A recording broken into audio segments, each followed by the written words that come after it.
Hi guys, quick update. I'm really sorry for the sound quality on the live videos.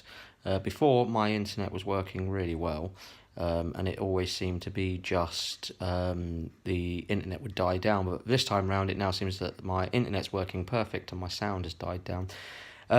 Basically, as you guys may be aware or may not be aware, there's a protest going on in London, Extinction Rebellion, that are protesting about climate change, and Danny has been going down and disrupting them. There will be some videos coming in the next few weeks regarding this. I need to edit them. I've got so much footage to get through, and I've only been filming down there for 2 days. It's just shy of 10 hours worth of video. So once I've put something together that's viewable and for you guys to watch, I will be doing that over the next couple of days.